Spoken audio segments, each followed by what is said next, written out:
gender gap in which candidates, men and women, are supporting in this race? Oh, a gender gap in terms of the actual race? Look, I think we'll have to see. I think we'll have to see what actually happens when people go to vote.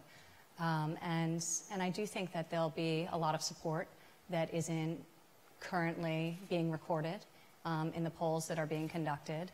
On a daily basis, I have people pulling me aside and telling me how them and every one of their friends are voting for my father. But they live in very democratic communities, and they don't feel comfortable articulating that to their friends and neighbors. So I don't know. Let's see what happens. But you know, I do think we'll see if that ends up panning out and with the actual results, and one way or another, we'll know soon enough come November 8th.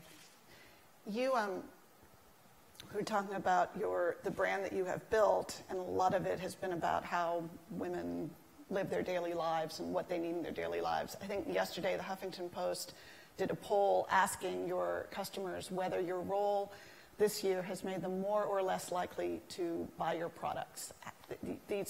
The Trump brand has become so embedded in this political conversation.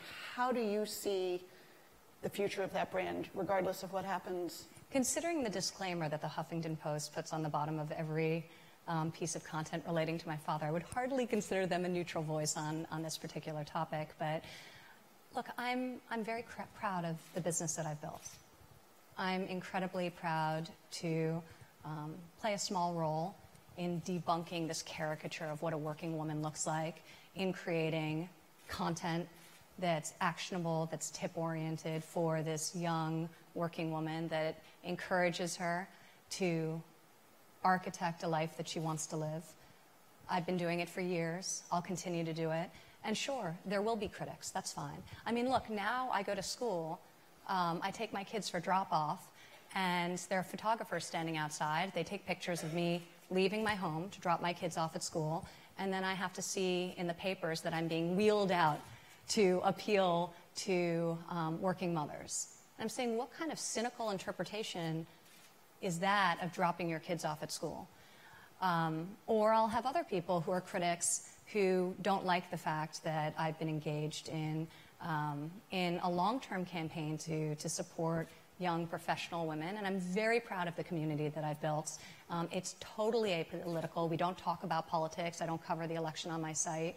I've made a very conscious decision to stay away from that because, you know, that's really, it would bring certainly noise and attention, but that's not the long-term goal. It's not supposed to be a political forum. And I'm very, very proud of the business I've built. We're doing hundreds of millions of dollars in retail sales.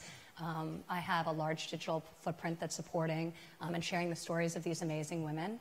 And yes, some people will say it's in service of the campaign, but that is not consistent with the fact that it existed long before the campaign commenced. So, you know, I have to just shrug things off. It's a very difficult environment in which to operate because, you know, critics have loud voices. And make them heard. Also, in my role at the Trump Organization, we've built an amazing business. We employ a lot of people who are deeply passionate about showing up at work every day. We're one of the fastest growing luxury hotel companies in the world. We're opening a massive $200 million building on Pennsylvania Avenue in a couple of weeks. It had a soft opening just recently.